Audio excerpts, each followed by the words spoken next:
내가 주의 이름을 형제에게 선포하고 회중 가운데서 주를 찬송하리이다. 여호와를 두려워하는 너희여 그를 찬송할지어다. 야곱의 모든 자손이여 그에게 영광을 돌릴지어다. 너희 이스라엘 모든 자손이여 그를 경외할지어다. 그는 곤고한 자의 곤고를 멸시하거나 싫어하지 아니하시며 그의 얼굴을 그에게 숨기지 아니하시고 그가 울부짖을 때에 들으셨도다. 아멘. 연약한 자들의 부르짖음과 실패하고 낙심한 이들의 안타까운 고백을 들으시는 하나님, 저희들의 삶이 늘 하나님의 은혜 가운데 있는 줄 알지만 지난 일주일을 돌아보건대 연약하고 부족한 모습으로 살았음을 고백합니다. 이 시간 다시 하나님의 은혜 앞에 섭니다. 저희 예배를 받아 주옵소서. 예배 가운데 임하시고 저희 예배의 주인 되어 주옵소서. 모든 말씀 예수님 이름으로 기도드립니다. 아멘. 전능하사 천지를 만드신 하나님 아버지를 내가 믿사오며 그 외아들 우리 주 예수 그리스도를 믿사오니 이는 성령으로 잉태하사 동정녀 마리아에게 나시고 본디오 빌라도에게 고난을 받으사 십자가에 못 박혀 죽으시고 장사한 지 사흘 만에 죽은 자 가운데서 다시 살아나시며 하늘에 오르사 전능하신 하나님 우편에 앉아 계시다가 저희로서 산 자와 죽은 자를 심판하러 오시리라. 성령을 믿사오며 거룩한 공회와 성도가 서로 교통하는 것과 죄를 사하여 주시는 것과 몸이 다시 사는 것과 영원히 사는 것을 믿사옵나이다. 아멘. 찬송가 10장을 함께 찬양하시겠습니다.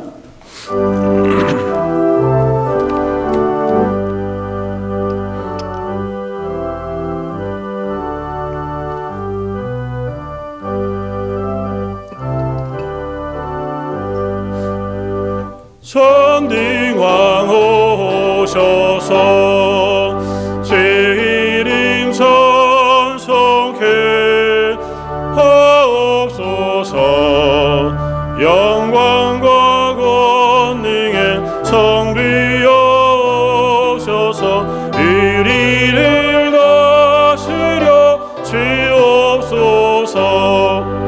강생한 성자여 오셔서 기도를 들으소서.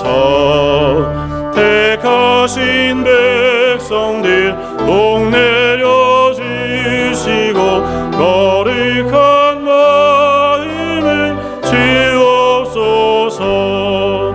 위로의 세상여 오셔서 긴 증거 주옵소서. 전능한 주시여 악사람 마음에서 떠나지 마시고 계십소서. 성삼위일체께 안엄된 찬송을 드립니다.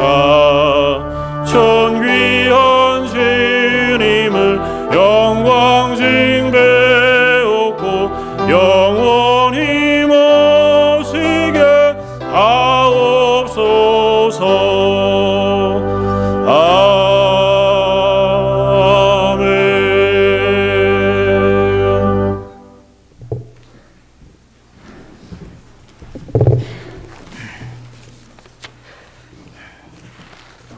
거룩하신 하나님 아버지, 오늘도 거룩한 성일을 기억하게 하시고 우리 모두 함께 모여 하나님을 찬양할 수 있는 복을 허락하신 은혜에 진심으로 감사를 드립니다. 오늘의 예배를 통하여 악의 권세가 물러가게 하시고 우리 심령의 평안함을 주시옵소서. 주님의 변함없으신 그 은혜를 생각하여 볼 때 작은 바람이 불어와도 이리저리 흔들리는 우리들의 믿음을 되돌아봅니다. 주님, 우리 인생을 긍휼히 여기시어 오직 하나님만을 바라볼 수 있는 믿음을 더하여 주시옵소서. 주님을 믿고 따르는 우리들이 세상 속에서 주의 말씀을 지킬 수 있는 복을 허락하여 주시옵소서. 주님과 날마다 영적인 교제를 나누게 하시고 이생의 안목과 정욕에 이끌려 흔들리는 인생으로 사는 것이 아니라 능력의 주님께 매여 사는 복된 인생들이 되게 하여 주시옵소서. 주님의 권능하심으로 이곳에 주님의 교회를 세우셨으니 이 땅에 죽어가는 심령들을 살리는 교회가 되게 하시고 삶의 희망을 보여주는 교회가 되게 하시옵소서. 성도들 또한 하나님의 자녀답게 살아가는 모습을 보일 수 있도록 은혜로 인도하여 주시옵소서. 교회 안에 주님의 교회를 온전하게 하기 위하여 세워진 부서들이 있습니다. 각 부서마다 더욱 축복하시어 주님의 일을 감당하기에 부족함이 없도록 인도하시고 그들이 헌신하고 봉사하는 것이 하나님의 자녀로서 우리에게 주신 큰 축복임을 생각하며 항상 기쁜 마음으로 그 일들을 감당할 수 있게 하여 주시옵소서. 오늘도 가정의 어려운 문제와 혹 경제적인 문제로 고민하며 힘겨워하는 성도들의 기도를 들어주시고 또 병마와 싸우며 고통 중에 있는 성도들 기억하시어 주님의 권능하심으로 그들을 치유하여 주시옵소서. 항상 예배를 섬기는 성도들 축복하시고 찬양팀과 찬양대의 찬양으로 영광을 받으시옵소서. 오늘도 말씀을 증거하시는 목사님 성령의 능력으로 지키고 또 오늘의 예배가 주님이 친히 임재하시는 복된 예배가 되게 하시옵소서. 이 모든 기도 우리 주 예수 그리스도의 이름으로 감사하며 기도드립니다. 아멘.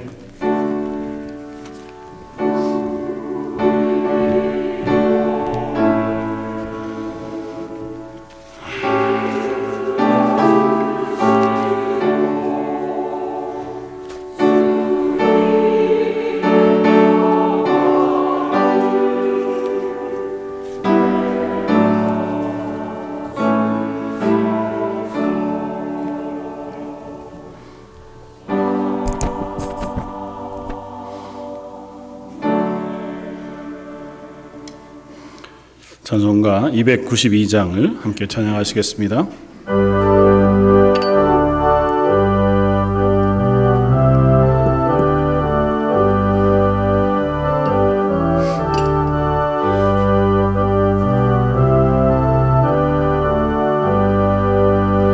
죄 없이 살 수 없는 죄인의 그 주여 귀귀한 보배 피로 날 구속하소서.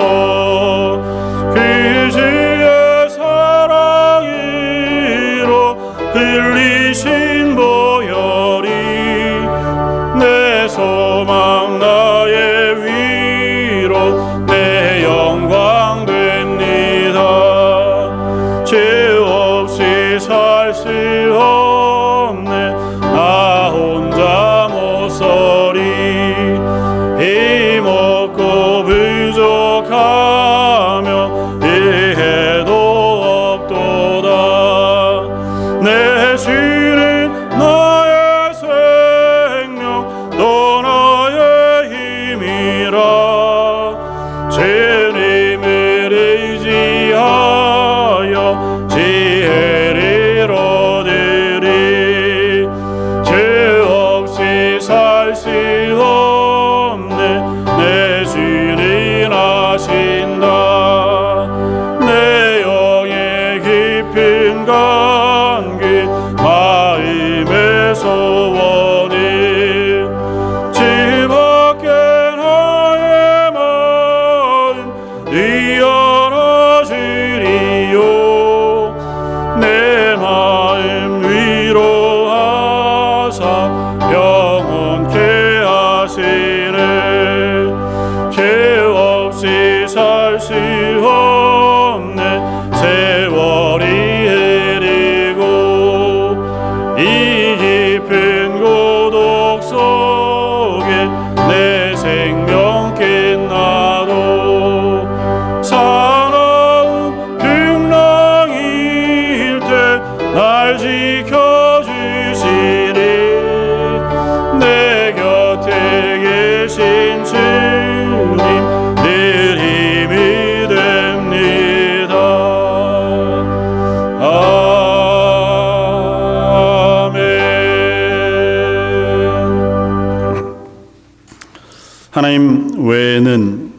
우리의 은혜가 주어질 때가 없음을 고백합니다.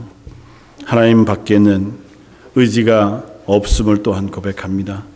저희의 찬양을 들으시고 저 예배를 받으시는 하나님, 성도들이 주님 앞에 나와 드리는 모든 고백과 예배를 받아 주옵소서. 특별히 하나님 앞에 나올 때에 빈손으로 오지 아니하고 하나님께서 우리에게 허락하신 모든 것, 그것이 다 주님의 은혜인 줄 알아 허락하신 것의 일부를 예물로 드립니다.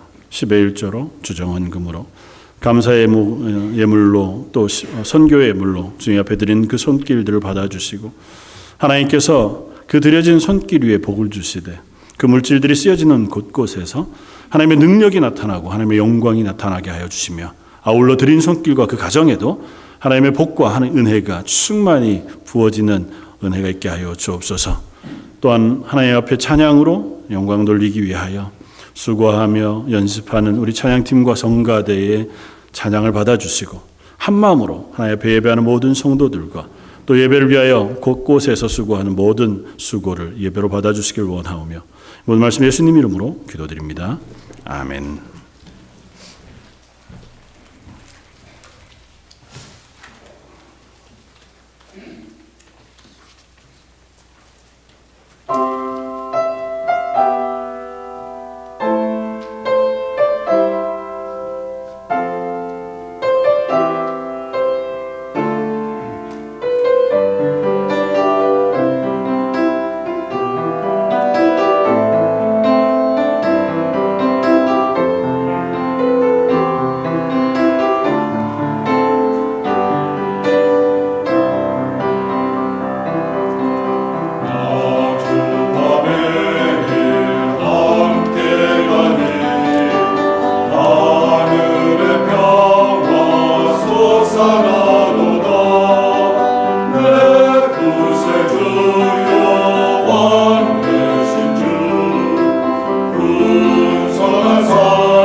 오늘 함께 보실 말씀은 구약성경 신명기 11장 10절로 15절까지의 말씀입니다. 구약성경 279쪽에 있는 말씀 신명기 11장 10절로 15절까지의 말씀입니다.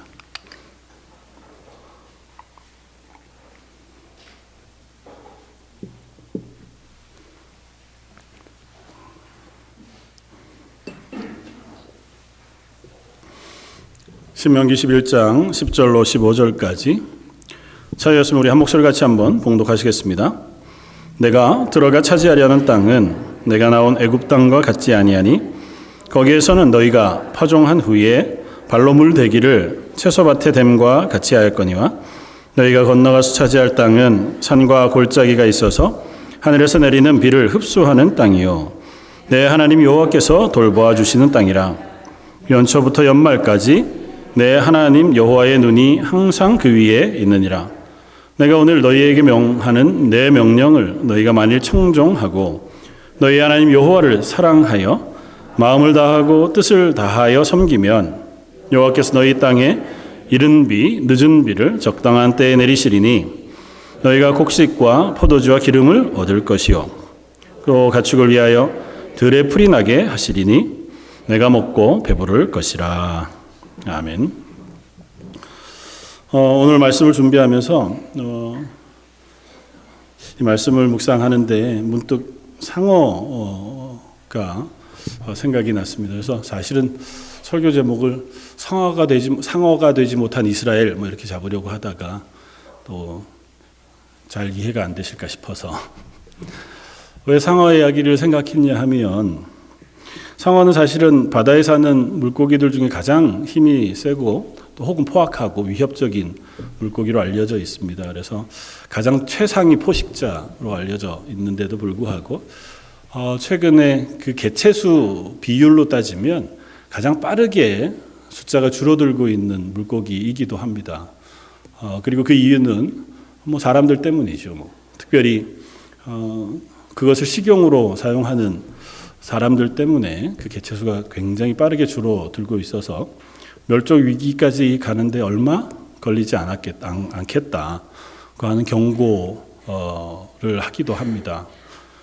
제일 잘 아는 것이 중국 분들이 이제 드시는 샥스핀이라고 하는 상어 지느러미 요리 때문에 이제 상어들이 많이 죽임을 당하고 그 외에도 식용으로 사용하는 이들이 없지는 않는 것 같아요.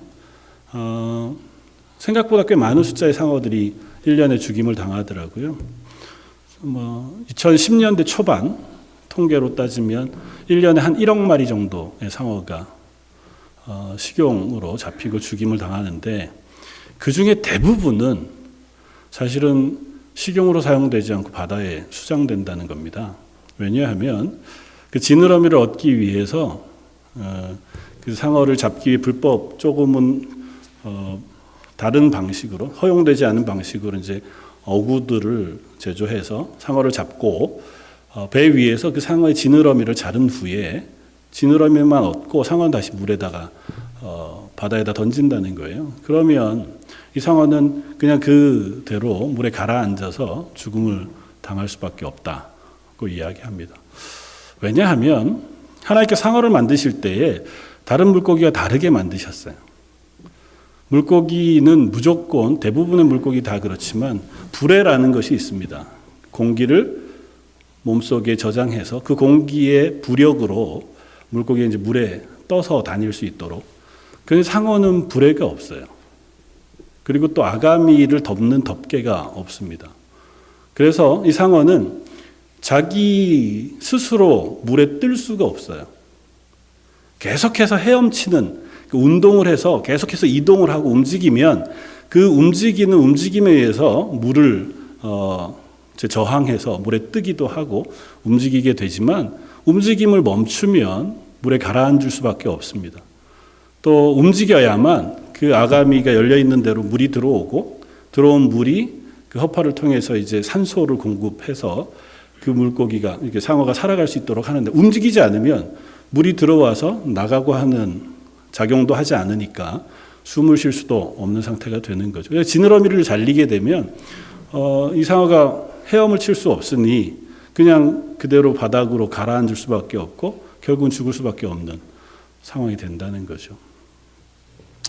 왜 상어를 떠올렸냐 하면 그리스도인도 마치 상어와 같겠다는 생각을 했습니다. 하나님께서 그리스도인들을 왕 같은 제사장으로 부르시고 이스라엘 백성을 제사장 나라로 삼으신다고 선언하십니다. 이 세상 가운데에서 이 세상을 이기고 세상 위에서 온 세상을 다스리고 또 그것들을 변혁시킬 만한 힘을 그리스도인들에게 주셨습니다. 그런데 그냥 그리스도인은 그렇게 하는 것이 아니고 한 가지 조건이 있습니다. 뭐냐 하면 하나님을 기억하고 하나님 말씀에 순종할 때. 그리스도인이지만 하나님을 잊어버리고 하나님 말씀을 잊어버리고 하나님 말씀에 불순종하는 그리스도인 혹은 이스라엘 백성은 그들은 더 이상은 하나님의 백성이 아닌 거죠. 그들이 만약에 하나님의 말씀에 순종하기만 하면 오늘 본문 말씀에도 그러했지만 그들이 밟는 모든 땅을 하나님께서 그들에게 주실 것이다 라고 언약하실 만큼 이 땅 가운데 하나님의 백성으로 살게 하십니다. 오늘 말씀을 생각하면서 우리가 하나님의 말씀에 순종하는 것, 그것은 우리에게 선택사항으로 주어진 것이 아니라고 하는 사실을 한번 묵상해 보면 좋겠습니다. 하나님의 말씀에 순종하지 않으면 우리는 죽을 수밖에 없는 존재라고 하는 사실을 기억했으면 좋겠습니다. 먼저 나누고 싶은 것은 그런 의미에서 말씀에 순종할 때 우리는 하나님의 백성이 된다는 것입니다. 오늘 본문 저 앞에 11장 1절은 이렇게 시작합니다. 그런즉 내 하나님 여호와를 사랑하여 그가 주신 책무와 법도와 규례와 명령을 항상 지키라. 오늘 본문 앞쪽에 8절도 똑같이 시작합니다. 그러므로 너희는 내가 오늘 너희에게 명령하는 모든 명령을 지키라.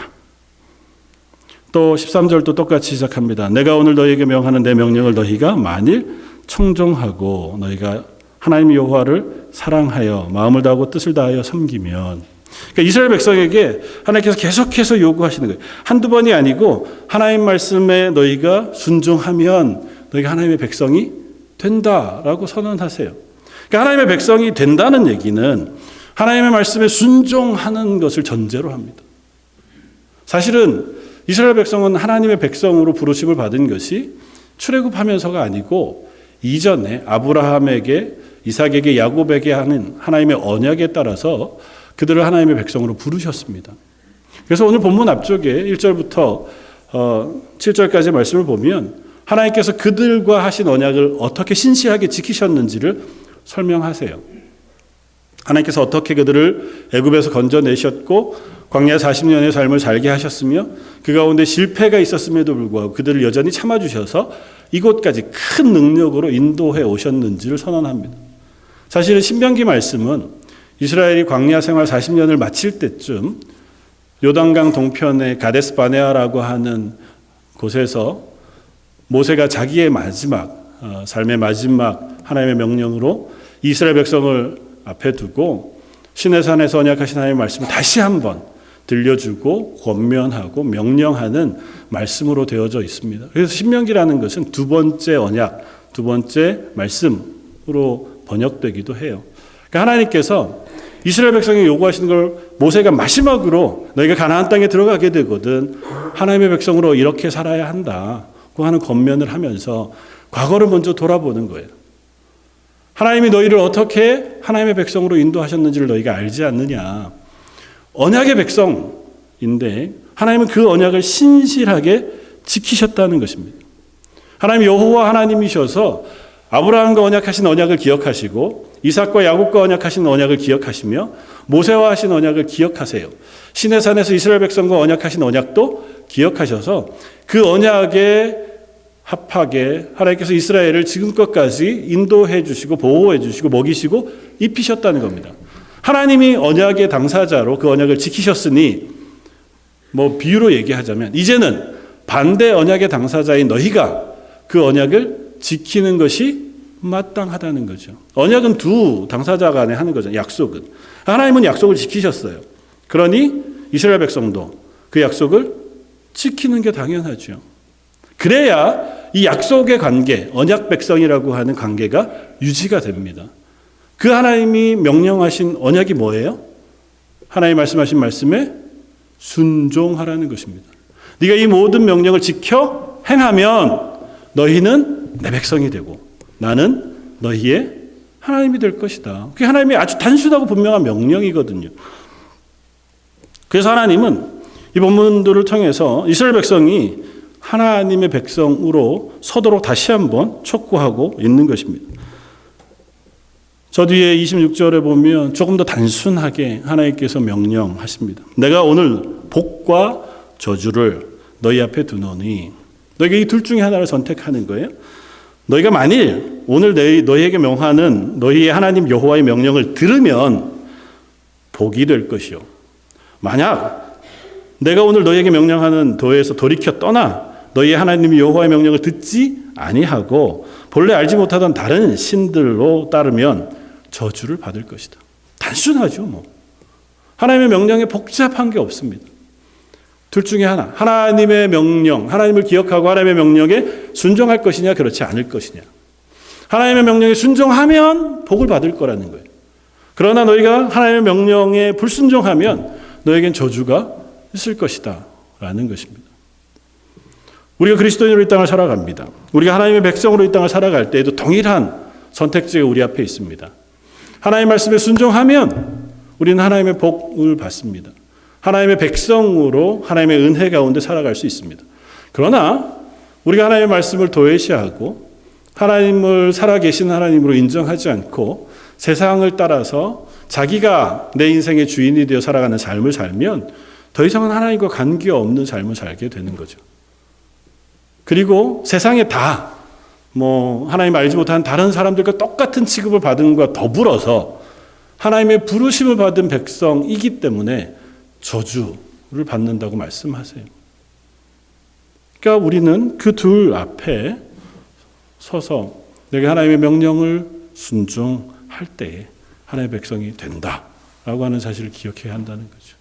두 번째는 그런 의미에서 하나님이 우리에게 주시는 은혜는 다른 것으로 대체 불가능한 은혜라고 하는 사실을 기억해야 합니다. 사실 우리는 하나님 없어도, 하나님 은혜를 주시지 않아도 이 땅을 그냥 내가 열심히 살아가다 보면 잘 살 수 있을 것이라고 착각하면서 살아갑니다. 하나님의 은혜가 없어도. 그게 세상의 방식이잖아요. 세상의 방식은 하나님에게 의지하지 않습니다.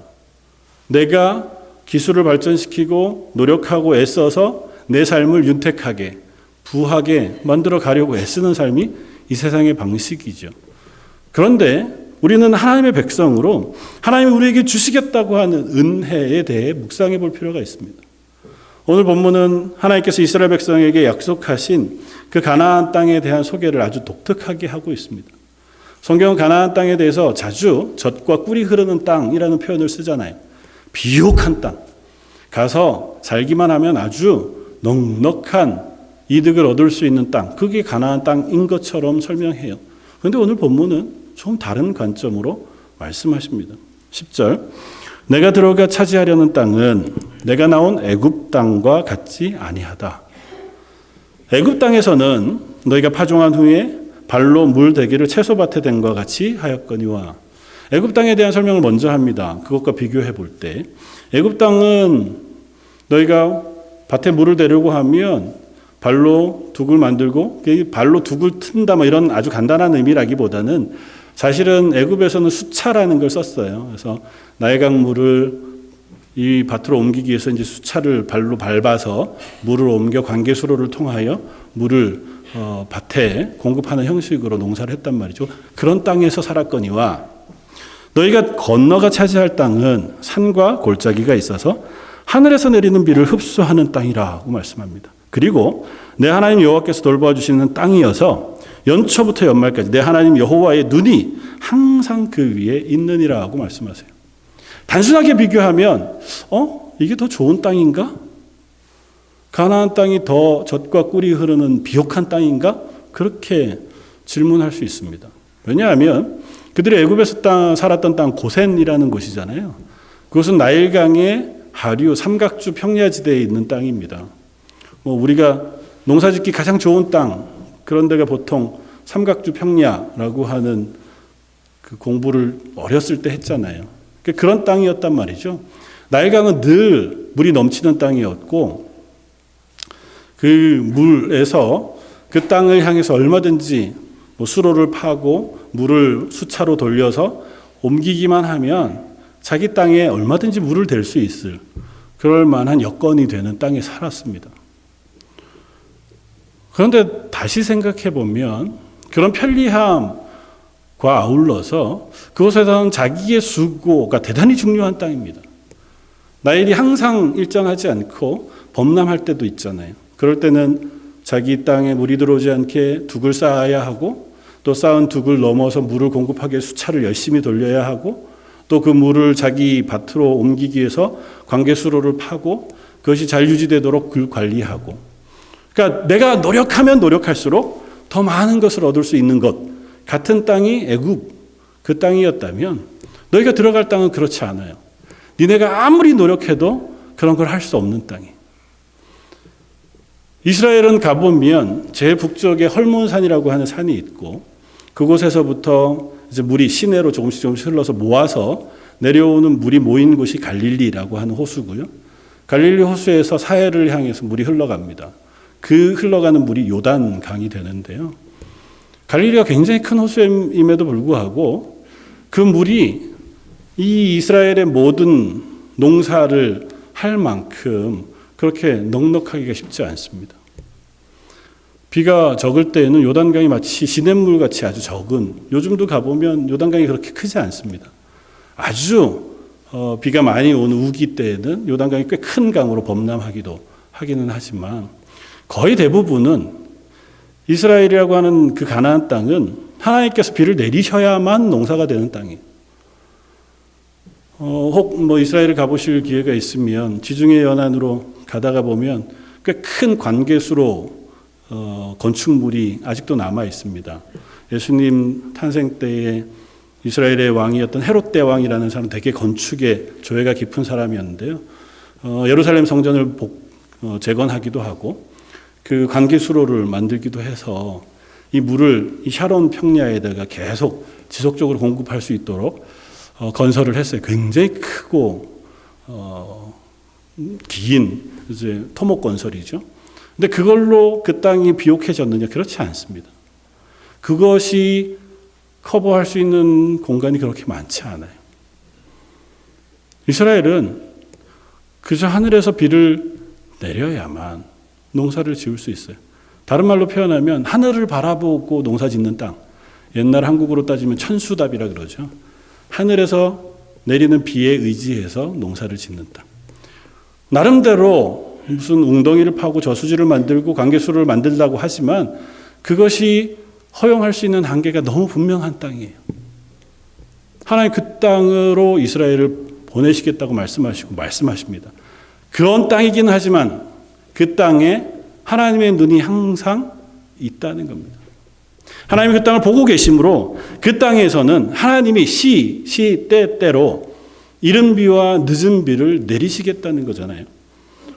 오늘 본문 13절, 내가 오늘 너희에게 명하는 내 명령을 너희가 만일 청종하고 너희 하나님 여호와를 사랑하여 마음을 다하고 뜻을 다해 섬기면 여호와께서 너희의 땅에 이른 비 늦은 비를 적당한 때에 내리시리니 너희가 곡식과 포도주와 기름을 얻을 것이고 가축을 위해서도 풀이 나게 하시리니 내가 먹고 배부를 것이다. 하나님이 너희를 대신해서 하늘에서 비를 내림으로 너희의 삶을 책임져 주시겠다는 거예요. 하늘에서 비만 적당히 내리면 사실은 이 땅만큼 좋은 땅이 없죠. 둑을 쌓을 일도 없고 관계수로를 만들 일도 없고 수차를 돌려서 물을 내 밭에다가 옮길 필요도 없습니다. 저 사람이 내 물을 더 빨리 가져갈까 싶어서 눈을 부라리고 밤을 지새면서 내 밭에 오는 물을 지킬 이유도 없습니다. 서로 분쟁할 이유도 없어요. 그냥 씨를 뿌리고 자기가 할 수 있는 것만 하면 됩니다. 가라지를 뽑고 그리고 관리만 하면 적당한 때에 하나님께서 비도 내리시고 햇빛도 쬐시고 또 열매도 있게 하셔서 그것들을 먹게 하신다는 거죠. 세상에 이것보다 더 좋은 땅이 어디 있어요?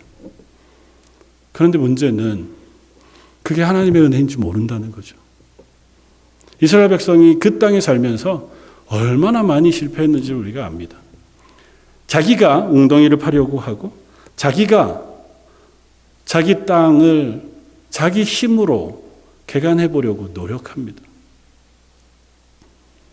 하나님 예레미야 선지자를 통해서 이렇게 말씀하십니다. 예레미야서 2장 23절에 내 백성이 두 가지 악을 행하였나니 곧 그들이 생수의 근원되는 나를 버린 것과 스스로 웅덩이를 판 것인데 그것은 그물을 가두지 못할 터진 웅덩이다. 사실 비유로 말씀하신 거죠. 근데 실제로도 그래요. 하나님을 기다리지 않고 하나님을 바라보지 않아요. 그리고 하나님께 구하여 은혜를 구하지 않고 내가 이 문제를 해결해 보고 싶습니다. 저수지를 파고 웅덩이를 만들고 물을 저장했다가 그 물을 옮겨서 내 밭을 잘 그런 것이 가능할 리가 없죠. 구약 엘리야 선지자 때의 일을 우리가 잘 압니다. 하나님께서 엘리야 선지자로 하여금 가뭄에 대한 명령을 선포하게 하셨습니다. 3년 6개월간 하늘에서 비가 내리지 않았습니다. 그때 당시에 왕이었던 아합이 모든 신하와 모든 군대를 동원해서 이스라엘과 주변에 있는 모든 나라들로 보냅니다. 그리고 물을 찾아요. 성공했을까요? 성공하지 못했습니다. 그들이 아무리 애를 써도 물을 얻을 수 없었습니다. 어떻게 물이 얻어졌어요? 하나님께서 엘리야로 기도하게 하시고 3년 6개월 만에 하나님께서 그 기도에 응답하여 하늘에서 비를 내리심으로 그 땅에 비로소 기갈이 해결되었던 사건을 우리가 있습니다. 어쩌면 인간의 죄악성, 연약함이 그대로 드러나는 일이라고 생각이 돼요. 사실 우리는 하늘을 바라보지 않습니다. 하늘을 바라보는 삶을 원시적인 삶이라고 생각하죠. 옛날에는 하늘을 바라보면서 그래서 비가 안 내리면 어떻게 해요? 천도제도 지내고 기후제도 지내고 그래서 하늘에서 비를 내리기를 기대하고 그 얼마나 어리석어요. 그래서 어떻게 합니까? 기술을 발전시키고 문명을 발전시켜서 나름대로 댐을 쌓고 관계수로를 만들고 1년 사시사철 농사를 지을 수 있는 것으로 만들어 왔어요. 성공한 것 같습니다. 옛날에 비하면 요즘은 그런 걱정 많이 안 하잖아요. 그런다고 모든 문제가 해결이 되나요? 그렇지 않습니다. 북미에서 가장 큰 댐인 후버댐, 그 후버댐이 가둘 수 있는 물의 양이 어마어마하다 그러잖아요. 그쪽 지역에 최근 꽤 오랜 기간 비가 넉넉히 오지 않아서 후버댐 수위가 몇 수십 메다, 100m 이하로 내려가고 있다고. 그것 때문에 걱정이라는 이야기를 뉴스로 계속해서 듣습니다. 농사를 더 이상은 짓지 못하는 밭들이 너무 많아진다는 이야기도 우리가 듣습니다. 하나님의 비를 내리시지 않으면 인간의 노력은 한계가 있어요. 아무리 애를 써도 거기까지. 그게 세상의 방식입니다. 세상은 그렇게 살아요. 그리고 일견 그게 성공하는 것처럼 보이기도 해요. 세상의 방식으로 내가 내 우물을 파고 내 힘으로 내 인생의 주인이 되어서 내가 주도적으로 내 삶을 살아갈 때에 뭔가 결론이 있고 성공이 보장되는 것처럼 보일 때도 없지는 않습니다. 그러나 그것으로 얻어지는 것은 하나님이 주시는 은혜와는 전혀 다른, 하나님이 주시는 은혜를 대체할 수 있는 것이 아무것도 없어요. 그 땅에 하늘에서 내리시는 비, 그 비를 대체할 만한 그 어떤 것도 인간은 만들어낼 수 없습니다. 그리스도인의 삶은 더욱 그렇습니다. 하나님 우리를 그렇게 만드셨거든요. 그래서 하나님이 주시는 은혜에 의지하여 우리가 이 땅을 살아가게 하셨는데 나는 하나님의 은혜 말고 하나님 말씀 말고 세상의 방식으로 살아도 괜찮다고 생각하고 사는 삶이 괜찮을 리가 없죠. 우리는 그렇게 부름을 받은 사람들이 아니기 때문에. 그래서 마지막으로 이런 고백을 나누고 싶습니다. 그리스도인은 상어와 같은 존재라고 하는 것입니다. 상어는 얼마나 위협적이고 힘이 있는 물고기입니까? 그가 최선을 다해서 움직일 때는 굉장히 위협적입니다. 가장 빠르기도 하고 또 얼마든지 힘을 발휘할 수 있습니다. 그러나 그 움직임을 멈추는 순간 그저 그냥 물속에 가라앉아 죽을 수밖에 없는 존재밖에 되지 않습니다. 하나님 우리를 하나님의 백성으로 부르셨습니다. 그리고 말씀하세요. 오늘 본문 뒤쪽 11장 22절 이하는 이렇게 말씀합니다. 너희가 만일 내가 너희에게 명하는 이 모든 명령을 잘 지켜 행하여 너희의 하나님 여호와를 사랑하고 그의 모든 도를 행하여 그에게 의지하면 여호와께서 그 모든 나라 백성을 너희 앞에서 다 쫓아내실 것이라. 너희가 너희보다 강대한 나라들을 차지할 것인즉 너희의 발바닥으로 밟는 것은 다 너희의 소유가 되리니. 어떻게 한다고요? 하나님께서 이스라엘 백성을 강대한 나라보다 더 크게 하시겠다고요. 어떻게만 하면? 하나님의 말씀에 순종하기만 하면. 사실은 이스라엘 백성이 지금 요단 동편에 있고 이 가나안 땅 사람들이 이 이스라엘 백성을 대단히 두려워합니다. 여리고성을 염탐하러 갔을 때에 라합의 고백처럼 그들이 두려워하는 게 사실이에요. 실제로 그때 당시에 이집트에 보냈던 가나안 7 왕들의 서판이 남아 있습니다. 거기에 보면 그런 기록이 있어요.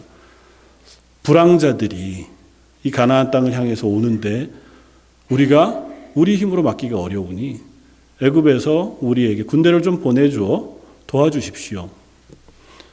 그 사람들을 뭐라고 표현하냐면 불황자라고 표현해요. 불황자라고 하는 그 단어가 히브루거든요. 그래서 히브리인으로 부르는 이유가 거기에서부터 유래되었다라고 얘기하는 사람들도 있어요. 정확하진 않지만.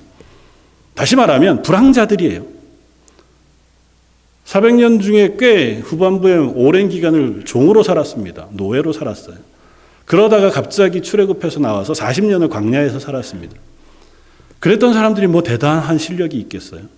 숫자가 많다. 그거 하나밖에 없어요. 숫자가 많은 것 외에는 그들이 무기가 있는 것도 군대가 있는 것도 뭐 잘 먹고 잘 살아서 대단히 정교하게 조직을 체계를 가지고 있는 것도 아닙니다. 그냥 그들이 보기엔 불황자예요. 거짓대들이 오는 거예요. 그런데 그들을 두려워한다고요. 왜요? 그들에게 하나님이 함께 계시기 때문에. 라합이 그렇게 고백하잖아요. 여호와 하나님께서 너희를 어떻게 애굽에서 건져내셨는지, 광야 기간을 어떻게 도우셨는지를 우리가 들어서 그것으로 인하여 두려워한다는 것 아닙니까? 이스라엘 백성이 이 큰 나라, 사실은 가나안 7 족속은 꽤 대단히 뛰어난 민족들이에요. 성도 꽤 크고 그들이 정탐했을 때 그곳에 골리앗과 같은 아주 키 큰 장수들도 꽤 많이 보유하고 있었고 심지어 철병거를 가진 민족도 있었다고 표현하니까 이때 당시에는 청동기 시대입니다. 그 철병거를 가지는 건 그때 당시에 뭐 다른 나라와 싸워서 질 이유가 없을 만큼 강대한 군대를 가진, 그런데 그들을 하나님께서 물리쳐 주시겠다고요. 그들 위에 너희가 큰 나라가 되게 하시겠다고요. 너희가 밟는 모든 땅을 너에게 주시겠다고요. 어떻게 하면? 너희가 하나님의 말씀에 순종하기만 하면. 이게 하나님이 이스라엘 백성에게 요구하시는 요구가 아니라 하나님이 이스라엘 백성을 만드시는 디자인이에요. 하나님이 상어를 만드실 때 불에를 없이 아가미 덮개 없이 만드셔서 이 바다를 다니게 하신 것처럼 하나님이 하나님의 백성 이스라엘을 만드실 때 그렇게 만드신 거예요. 하나님의 말씀에 순종하면 그들이 강대한 군대가 돼요. 그런 하나님의 말씀을 불순종하고 하나님 없이 사는 사람이 되면 그건 아무것도 아닌 존재가 되도록 하나님께서 이스라엘을 만드신 거예요. 천지를 창조하신 하나님께서 한 동물, 한 식물들을 하나님의 디자인대로 만드신 것처럼 하나님의 백성 이스라엘을 하나님의 모양대로 디자인하신 거예요. 다시 말하면 저와 여러분들을 그리스도인으로 부르시고 왕같은 제사장, 하나님의 나라, 거룩한 나라, 하나님의 소유가 되게 하신 것도 하나님이 우리를 그렇게 만드신 거예요. 그랬으니 그 모양대로 살아야 우리가 하나님의 백성이 돼요. 하나님 만드신 대로 살아야 그 하나님의 은혜 가운데 우리가 살아갈 수 있는 사람이 되는데, 내가 그리스도인이긴 하지만 하나님의 말씀은 잘 모르겠고 하나님의 말씀을 순종하기보다는 세상의 방식이 더 좋은 것 같아 보이는데, 하나님 저는 이런 삶을 사는 게 더 좋겠습니다. 사실은 우리는 대단히 어리석은 사람들이에요. 하나님 명령하신 명령에 순종하는 게 너무 어려워 보입니다. 하나님 명령 되게 단순한 것 같은데도 그거 다 지키고 살면 이 각박한 세상을 어떻게 살겠습니까? 그건 너무 어렵습니다. 그럴까요? 하나님께서 우리에게 하신 명령은 아주 대단하지 않습니다.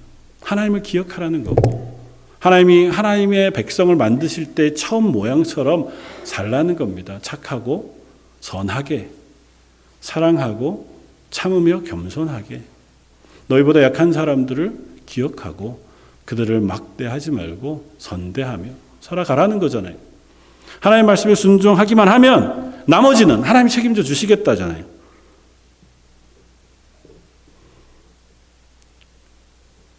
어떻습니까? 저 여러분들은 그리스도인이십니까? 하나님의 말씀에 순종함으로 하나님의 눈 아래, 하나님의 보호 아래, 하나님의 은혜 아래 살아가는 사람들이십니까?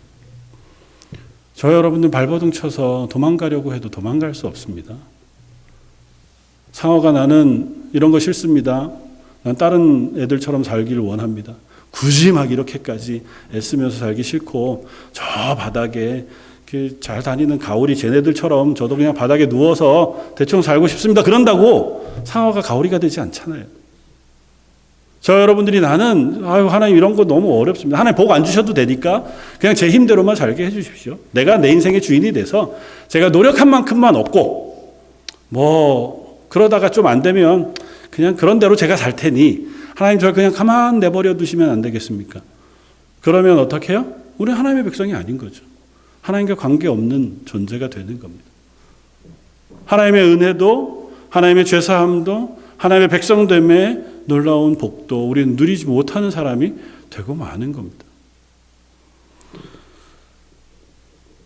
하나님 이스라엘 백성에게 이 땅으로 옮기셔서 그 땅에 살게 하신 분명한 이유가 그 땅에 사는 동안 하나님을 기억하라는 것이었습니다. 그럴 수밖에 없을 거잖아요.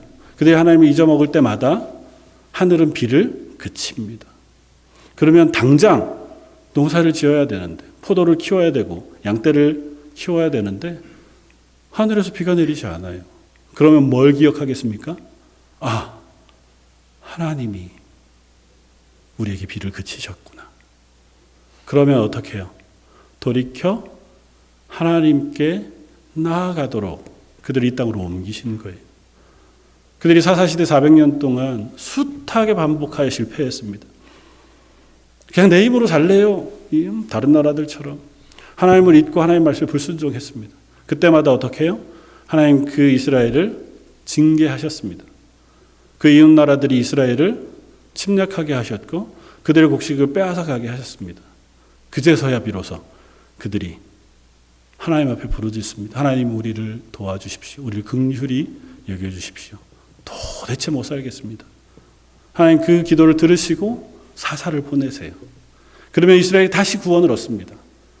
태평성대가 되면 다시 하나님을 잊어요. 그 하나님 말씀을 불순종합니다. 하나님을 떠나갑니다. 그러면 똑같이 또 그들에게 하나님의 징계가 임합니다. 저 여러분들의 삶이라고 별반 다르지 않습니다.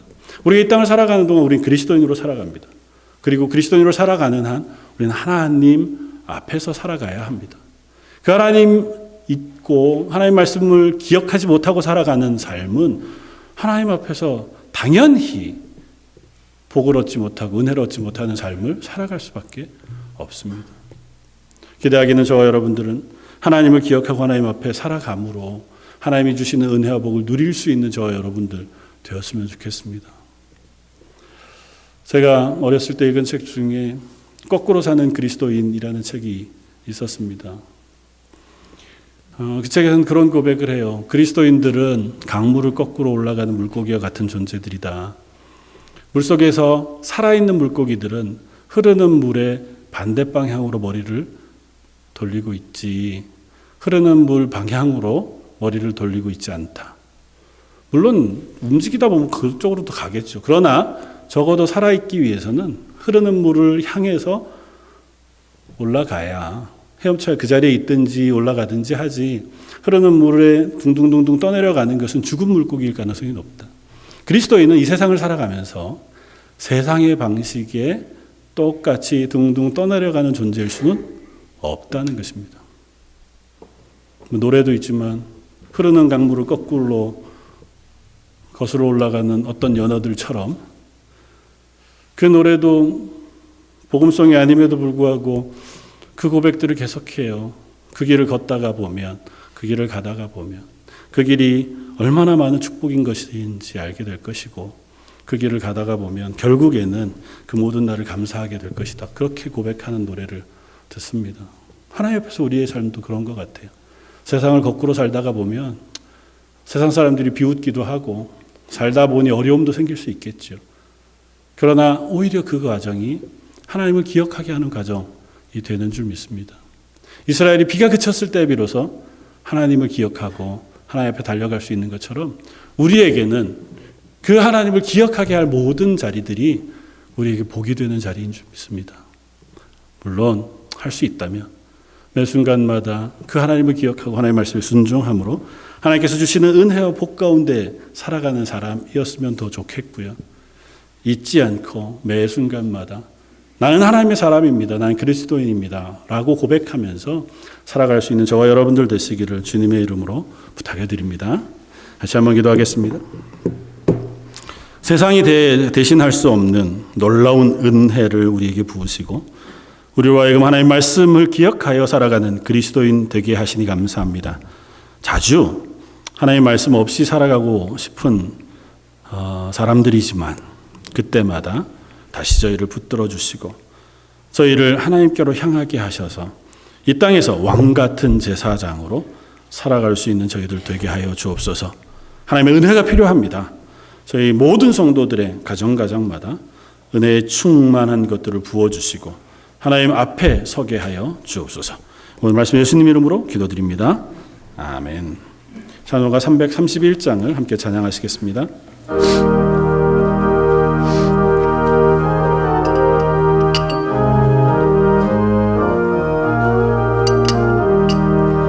영광을 받으신 만유의 주여, 우리가 명령을 따르리라. 베푸신 은혜를 감사히 알고 진실한 마음으로 섬기겠네. 그 주의 은혜 주시는 대로 영원히 받들어 섬기겠네. 찬송하겠네, 찬송하겠네. 생명을 주시는 그 주로다. 그 주를 높이고 잘 공경하여 온유한 마음으로 섬기리다. 주 예수 안에서 즐거워하며 충성을 다하여 섬기겠네. 그 주의 은혜 주시는 대로 영원히 받들어 섬기겠네. 찬송하겠네, 찬송하겠네. 생명을 주시는 그 주로다. 예수를 믿고서 늘 사랑하여 참 기쁜 마음으로 섬기리다. 온 마음을 드리고 늘 순종하며 그 주를 영원히 섬기겠네. 그 주의 은혜 주시는 대로 영원히 받들어 섬기겠네. 찬송하겠네, 찬송하겠네. 생명을 주시는 그 주로다. 아멘. 교회 앞에 광고 말씀 드리겠습니다. 광고 말씀 주보를 참고해 주시고, 광고 말씀 드리기 전에 오늘 저희 교회를 방문해 주신 분이 계십니다. 김대경 성도님, 우리 진성수 집사님 인도해 주셨는데 한번 자리에 일어나 주시면 좋겠습니다. 네, 자리 박수로 안녕하겠습니다. 잘 오셨습니다. 예배 후에 교제하면 좋겠습니다. 계속해서 우리 공동체 성경 읽기 또 말씀 묵상하고 있는데요. 기억하시고 함께 1년 동안 함께 말씀을 묵상하면서 지나가기를 원합니다. 오늘은 2부 예배 후에 교제 시간은 목장별로 모임을 갖습니다. 목장별로 나누셔서 자유롭게 말씀 묵상도 나누고 교제도 해주시면 좋을 것 같습니다. 4월 마지막 주일에는 예배 후에 우리 초원별로 성경 퀴즈 대회를 하려고 합니다.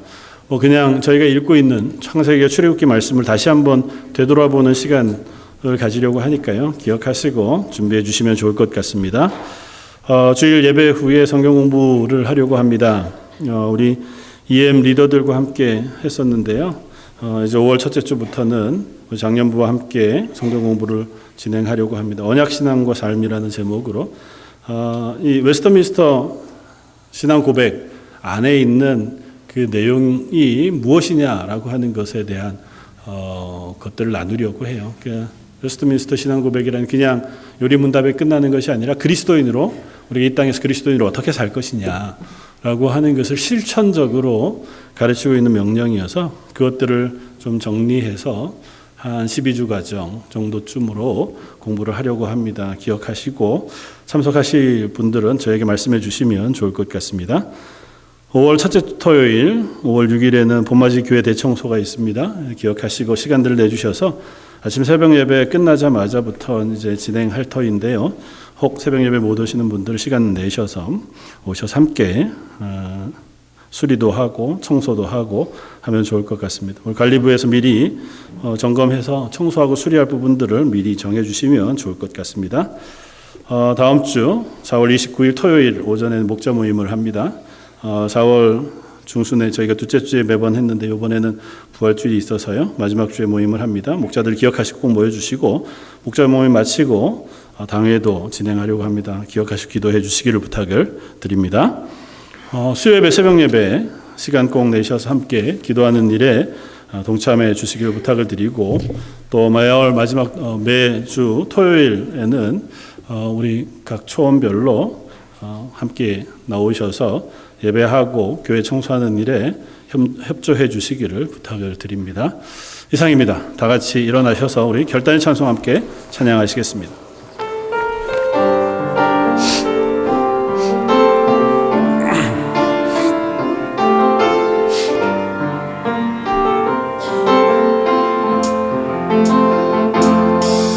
주의 말씀 앞에서 당신은 참된 예배사 이토록 찾으시던 하나님의 기쁨 이 세상을 향한 거룩한 생명빛 되어 이 세상을 위한 구원의 소망 되어 영원한 하나님의 나라 함께 세워가리 주의 부르심 따라 당신의 삶을 드릴 때 세상인 당신 안에서 주의 영광 보리라 이 세상을 이길 주님의 근사 되어 이 세상을 섬길 주님의 손과 발 되어 영원한 하나님의 나라 함께 세워가리. 지금은 우리 주 예수 그리스도의 무한하신 은혜와 아버지 하나님의 그 크신